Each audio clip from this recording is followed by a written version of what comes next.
asalaamaaleykum wa rahmatullah yéen suma xarit yi nekk Sénégal man professeur Diodj maa nekkaat Italie di continuer wane li nga xam ne moom laa jàppoon comme programme li ñu bëgg wane ci lu jëm ci élevage tey jii ma ñëw seet sam benn xarit fekk oto bii sama gannaaw ñëw di jël si meew ci entreprise bi nga xam ne moom laa bëgg a filmer nii di gis ñaata quantité de meew de lait mën a produire par jour dégg te oto bii nii si vede tutto ok alors wan ñaata quantité meew oto bii dina fi ñëw ñaari yoon ba ñetti yoon ci journée bi en général alors lii nag mooy firnde li ñuy produire ci meew na la toll jërëjëf léegi ma continuer def film bi pour wan leen entreprise bi toujours dans le cadre grazie toujours dans le cadre TS 19/24 accompagnement bi nga xam ne moom la ñuy gunge le président Sonko pour Sonko président 2019 donc benn oto ngi nii di génn ci fii nga xam ne falaa nekk nii muy usine boo xam ne dama leen bëgg wan du début à la fin ni nga xam ne noonu la laloo fii alors gis ngeen lii ngeen di gis nii ci gannaaw mooy kër borom sama xarit bi sàmmkat la kër sàmmkat nii lay mel gis nga kër gi di ngeen gis ne sax amul ay panneau solaire lu tax amul panneau solaire te doo gis benn fil bu ñëw ci kër gi parce que tout simplement kër gi lépp li nga xam ne moom lay am ci courant mi ngi koy jëlee ci nefere xar yi ak nag yi nga xam ne ñoo nekk fii léegi léeg-léeg benn appartement bu nekk ci kër gi la toujours léegi li ngeen di gis nii mooy nag yi nga xam ne ñoo nekk fii nag yi xoolal nag yi ni nga xam ne noonu la ñu leen di dundalee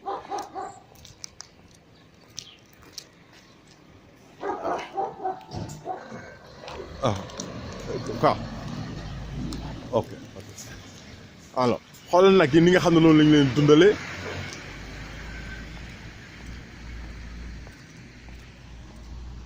alors xoolal nag yi ñu ngi nii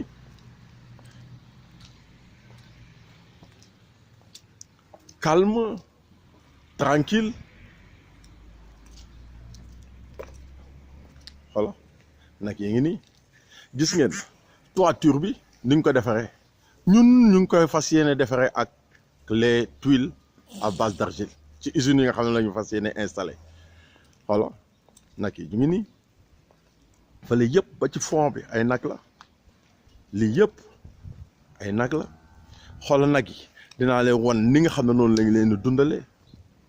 nag yi lan mooy seen liggéey lekk def meew xoolal weenu nag bi ni mu toll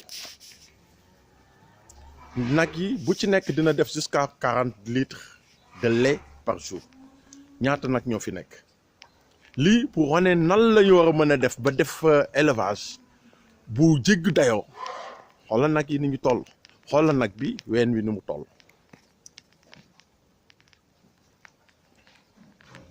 te lii tax ba ñu mën ko def xoolal ween wi ni mu toll day dem bay presque di laal suuf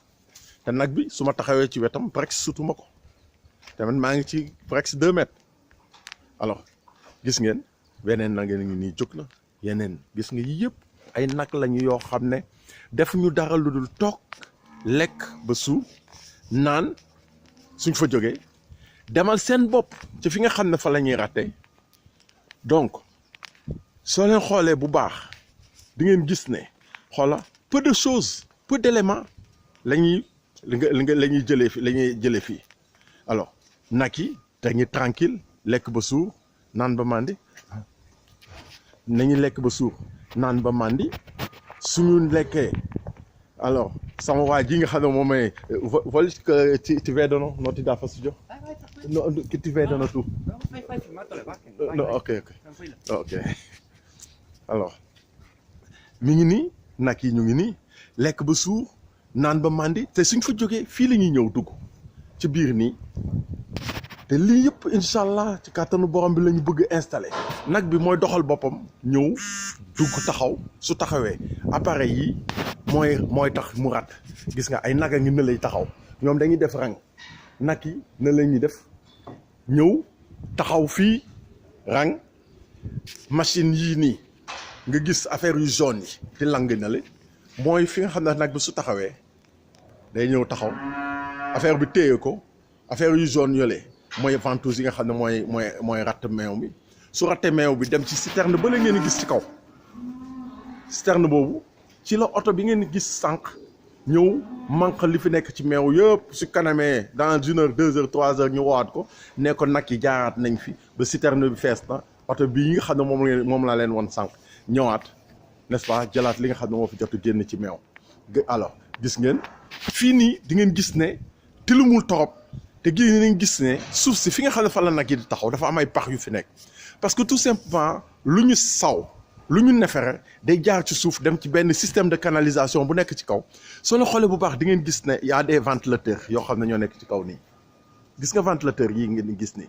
ventilateur yi pour que nag yi suñu demee ba jamonoy été mu tàng dañuy taal ventilateur yi pour que climat bi baax pour que ñu mën a produire meew bi nga xam ne moom la ñu soxla ñun nag nga xam ne ñu nekk ci réew mu tudd Sénégal nga xam ne day tàng toujours ba pare nag yi nekk non seulement mbaar du ca am mais duñu leen xalaatuñu leen ventiler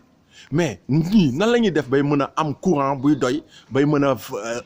taal ay ventilateur pour ay nag ñun tollaguñu foofu mais li am solo mooy ne seet leen ne nag yi li ma wax léegi nefere yi day jaar ci suuf su jaaree ci suuf lii tamit di ngay gis ni ventilateur la boo xam ne day ventiler air bi nga xam ne mooy jaar fii gis ngeen nag yi espace bi nga xam ne moom la ñu nekk di dund mi ngi nii alors si kanamee dinaa leen wan benn robot boo xam ne moo fi nekk di raxas fi nga xam ne fa la nag yi nekk xool nag yi li ñuy lekk bi ngi nii li ñuy lekk lan la mboq la gaañi di bàyyi ci gannaaw dinaa leen ko wan léegi suñ ko bayee ba mu am benn ba mboq mi dem ba tool taay bi nga xam ne mooy taal normal bi duñ ko xaar wàcc ko mu wow dañuy góob mboq mi ak xob yeeg lépp fejar ko ba mu sew nii li ngeen gis ni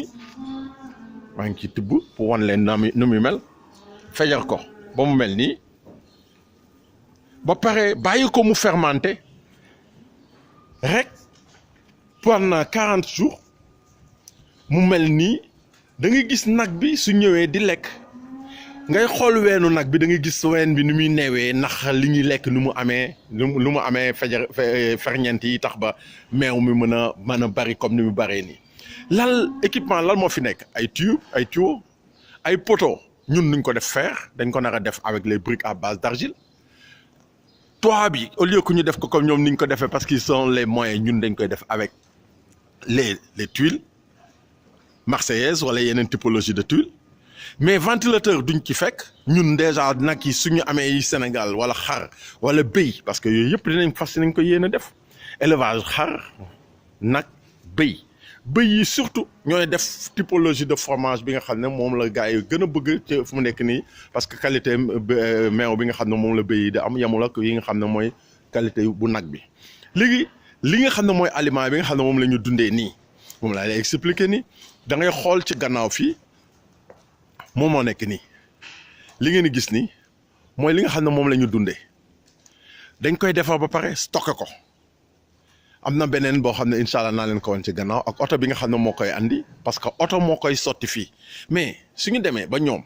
da ngeen gis li fi nekk ci nag yëpp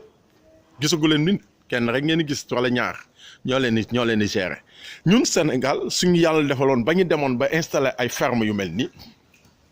fii nii au lieu que oto di ñëw di jox nag yi li ñuy lekk nii parce que benn oto moo fi jaar di sotti li ñuy lekk su kanamee oto bi dëppaat ñëwaat sotti leen laat au fur et à mesure li ñuy lekk di jeex donc nag yi ñu ngi nii ci gannaaw tamit yéen a ngi gis yeneen nag a ngi na leen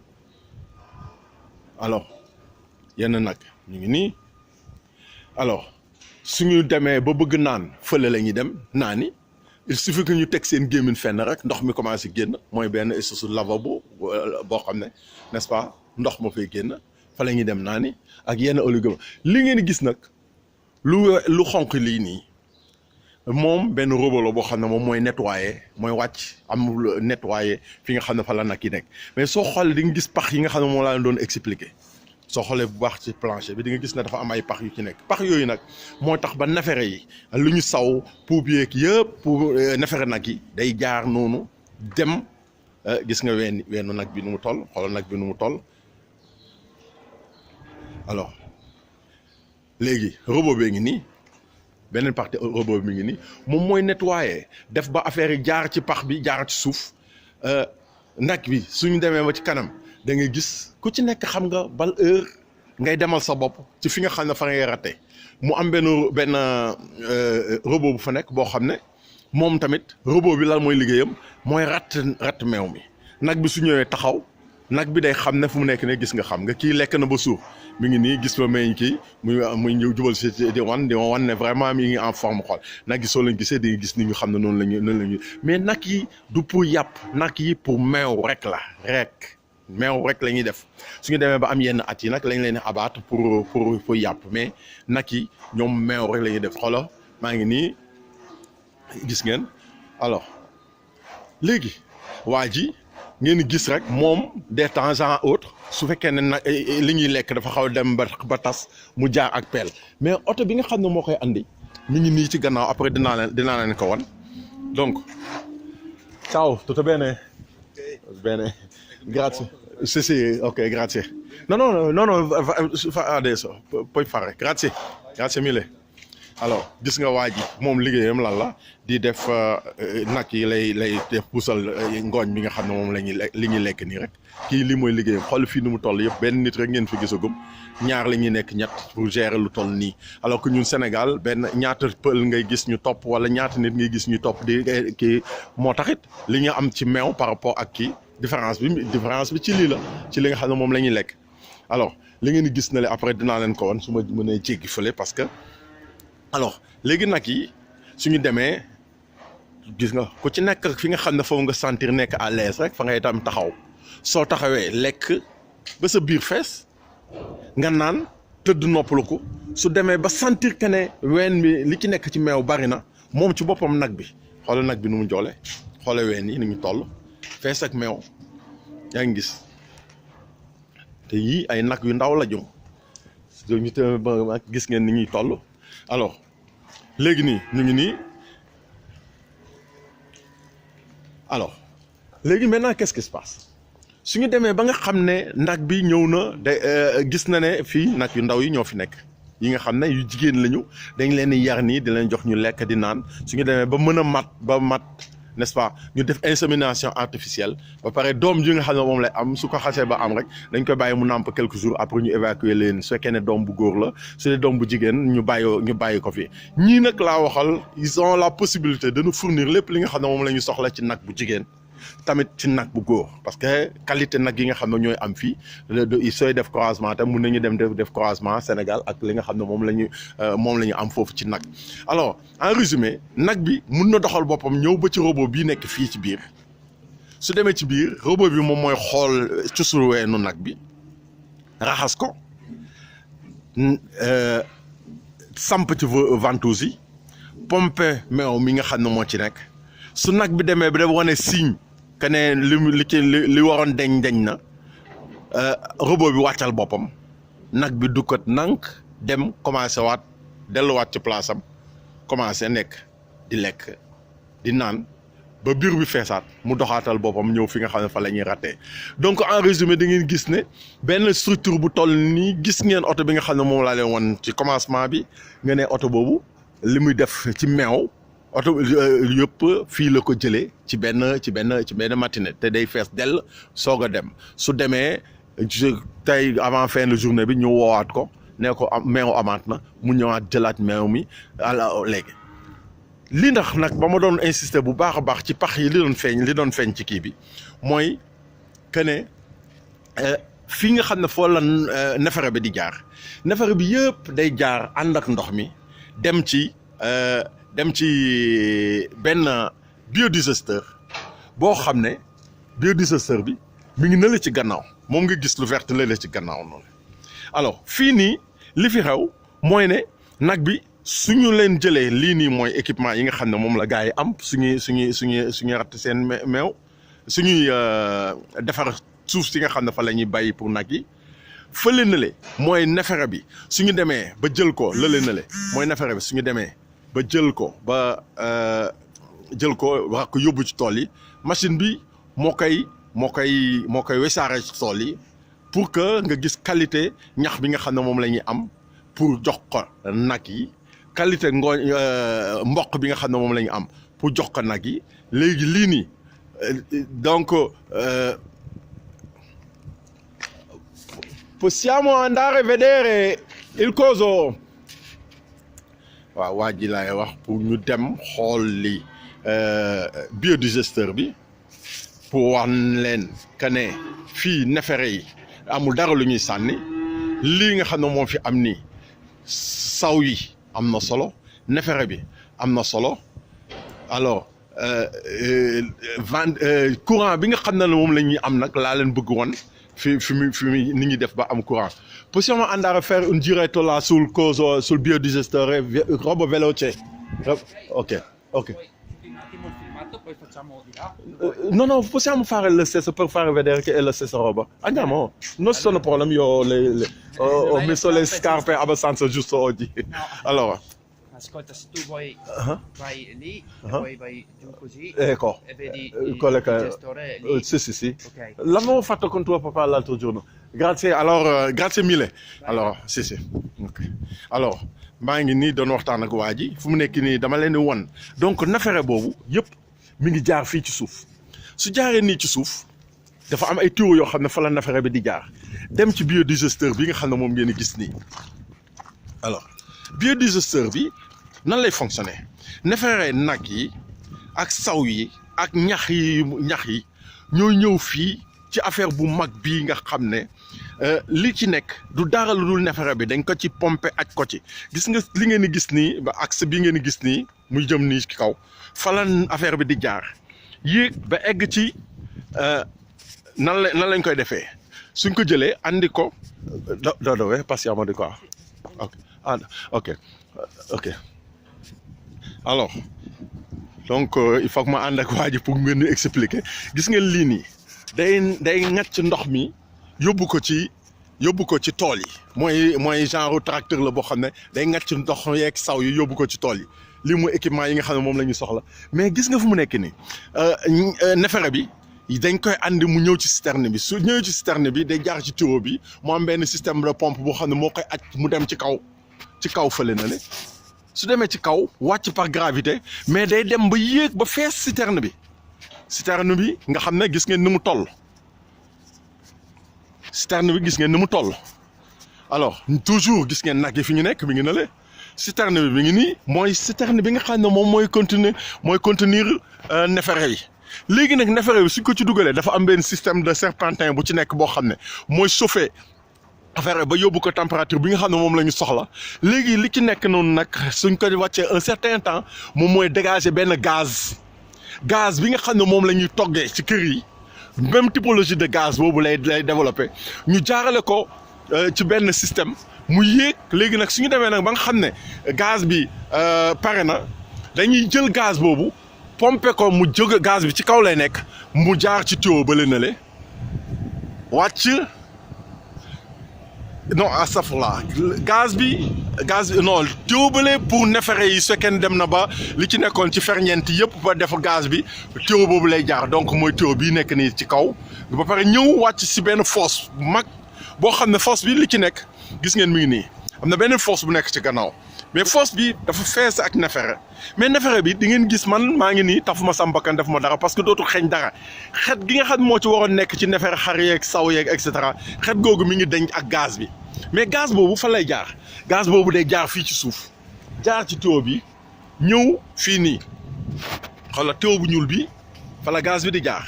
ñëw dugg fii léegi gaz bi su duggee day jaar fii mu am système bi nga xam ne moom laa leen woon nii alors léegi gis ngeen alors li ma leen doon woon loolu moo nekk nii léegi gaz bi nga xam ne moo fay génn day génn jaar nii ñëw fii nga xam ne fii la ñuy def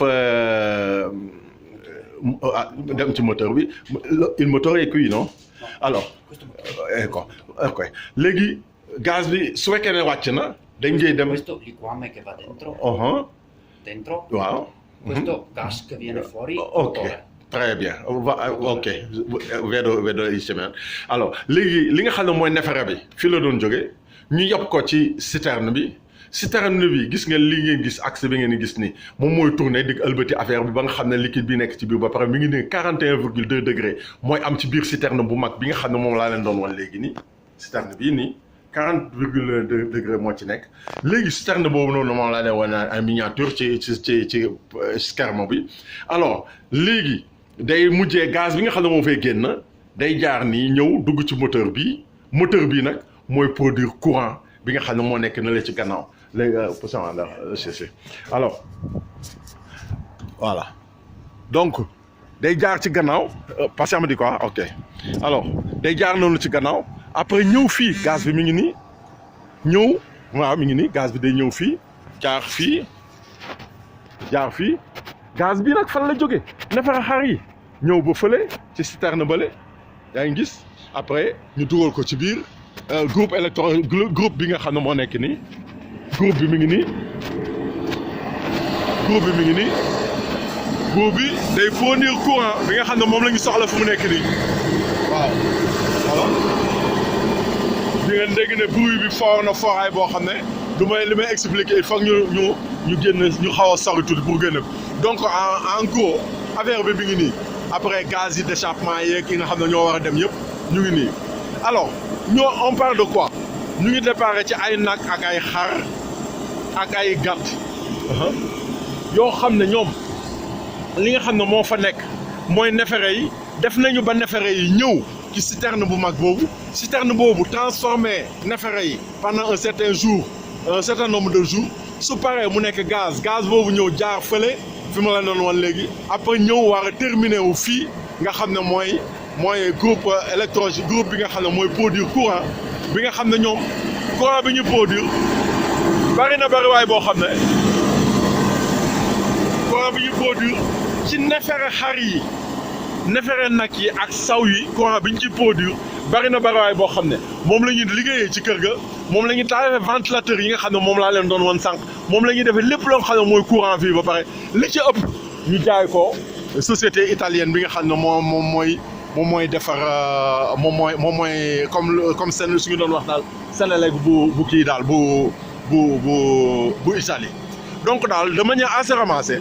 ñun mun nañu bañ a egsi ba fii parce que fii il faut du temps il faut des moyens mais l'essentiel en est que ñu xam ne ñun fii la ñu war a mën a egsi su fekkee dañu bëgg développer réew mi tudd Sénégal moo taxoon ma newoon ci gàttal naa leen ñëw defal leen film bi wan leen opportunité yi nga xam ne grazie wan leen opportunité yi nga xam ne loolu la ñu mën a créer te lii yëpp ñi nga xam ne ñoom lañ ko séqal ñu suñu xarit ils sont prêts à nous accompagner gunge ñu ci démarche bi nga xam ne moom la ñu nar a am añaamo ok alors donc ma récapituler donc ñu ngi jógee fi groupe électrogène bi nekk jóge fi nga xam ne fa la ñuy transformer fa la ñuy traité gaz bi n'est-ce pas pour xam quantité gaz fii nii gis ngeen ne li fi jógee ci nefere ci citerne bi fii lay jaar wàcc par gravité sooy déglu sax di nga dégg ne affaire bi di wàcce lii fi nekk nii moom la ñuy jël nag yóbbu ko ci tool yi gis nga lii nii nefere bi nii suñ ko jëlee yóbbu ko ci tool yi wis ko fa du xeeñ yenn xeet yi ba pare loo fa ji fi nga doon fi ñun Sénégal fi ñu amee normalement ay 2 tonnes wala ay kii fii ay 10 20 30 tonnes la ñu am ci par hectare wala yooyu donc xoolal citerne ba leen le moom après moo ñëw manque li vero mu va pompare questo con quel cisterno poi portarlo nelle camp alors léegi citerne ba la ngeen gis na le tracteur mooy ñëw lonk ko mu ñëw fii pomper li nga xam ne moo fi nekk ci nefere gis ngeen nefere bi gis ngeen beneen kii ngi ne la boo xam ne dara nekk ci nefere léegi su ko pompé ba pare yóbbu ko ci tool yi wis ko ci tool yi mais mooy engrais boo xam ne organique la engrais boo xam ne bokkul ak engrais yi nga xam ne moom engrais chimique yi nga xam ne moom la ñuy def ci suñu tool yi te lii nii war nañ ko mën a am Sénégal ay point yu bari mën nañ fa installer lii ci kaw sénégalais yi gëm ko moo tax may sàkku askanu Sénégal ci bëgg leen ñoo xam ne dinañu jël lii def ko ci net bi ñu gis ko ne xam ne incha allah dans le programme du président Sonko n'est-ce pas pour Sénégal bi nga xam ne moom la ñu bëgg incha allah ci kàttanu borom suñu ko sénégalais yi wóoloo ba sànnil ko seen carte suñ fa jógee ñi nga xam ne ñu ngi dund ci mbiru sàmm ñu ngi dund ci mbiru sàmm niñ ko defee nii wan leen ko noonu lañ koy defee aussi ci mbiru napp nan lañ ko bëgg doxalee incha allah ci Sénégal ba askan wi gis ci seen bopp nit ñi meew dootuñu jëggaandi suñ la waxee ñaata la ñuy jënd meew pëndax beek yeneen meew yi ñun suñu il suffit que ñu am un certain nombre de fermes yu ni mel rek incha allah askan wi gis ci seen bopp ay nit am ci liggéey boobu meew ma nit ña am liggéey ci meew ma courant ba ñu mën ko jaay Sénégal ñu mën ko jaay askan wi ba pare tamit suuf si ñu mën a def ba suuf si ni nga xam ne noonu la ñàkkee yenn éléments yooyu ñu delloo si waat par le canal n'est-ce pas des fumées yi nga xam ne moom nekk ci citerne yi nga xam ne moom laa leen doon wan vase yi nga xam ne moom laa leen doon wan te affaire yi dafa tassé wu léegi mi ngi nii daal ci gàttal mbir mi ndar na képp comme on dit donc yéen a ngi nii li ma leen doon wax ne nag yi suñu demee ba bëgg naan donc dañuy ñëw fii mooy naanukaay bi au fur et à mesure ndox mi di wàcc rek mi ngi nii ndax mi di génn nag yi ndaw lañu di naan donc daal mbir mi daal mi ngi nii donc équipement yi nga xam ne moom la gars yi war a am yëpp dans le programme TS 1924 bi nga xam ne day accompagner le président Sonko équipement yi yëpp dinañuy seet nan lañuy lijjantee ba Sénégal am ko ba gars yi am ko ñu am ay stall yu mel nii yoo xam ne incha allah moom la ñu bëgg installer Sénégal un peu partout au Sénégal zone yoo xam ne côté Casamance dans le nord au centre au sud même sax dans les grandes cités yooyu mën nañu def lu ni mel du sonal nit ñi torop ci xeet ak et cetera lii daal laa newoon ci gàttal ma yeggee leen ko pour wax leen ne c'est toujours dans le cadre du programme Sonko président 2010 de la coalition Sonko président 2019 donc lii laa ne woon ma yeggee leen ko puoi prendermi un attimo allora puoi prendermi un attimo e finisco alors mi ngi nii waa ji yore tracteur bi xam nga lii yëpp gars yi ñoo ko moom alors mi prende pour finir grazie alors donc daal li laa ne woon ma yeggee leen ko askan wi di attirer attention askanu Sénégal yëpp dañu toll ci phase bu xaw a délicate mooy phase bi nga xam ne mooy ñu nekk jub ay élection ku ci nekk ba wax sa programme waa wax nan fan nga bëgg jëmee Sénégal ñun lii ci yenn tomb yi nga xam ne moom la ñu bëgg ànd ceeg le président Sonko pour que yu ni mel ñu mun ko installer un peu partout au niveau du Sénégal et puis ba Sénégalais yi gis ci seen bopp ba yenn affaires yi yu bari yoo xam ne dañ koy jëggaani ñu mujj ko am Sénégal ba Sénégalais yi dootuñuy teg di jël ay gaal ak et cetera parce que tout simplement lu ni mel soo ko installé fi nga xam ne fa ngay defee machine yi ñu ay machine di ko def ay Sénégalais ngay jël ñu koy def à la fin du mois ñu am seen salaire en bonne et due forme un peu partout nag au Sénégal muy dans le centre au nord au sud n'est-ce pas un peu partout n'est-ce pas au Sénégal lii laa na ma neew ma yeggee leen ko muy une petite participation n'est-ce pas de li nga xam ne moom la ñu bëgg wan askan wi ci programme du président Sonko de la coalition du président Sonko Sonko président 2019 jërëjëf.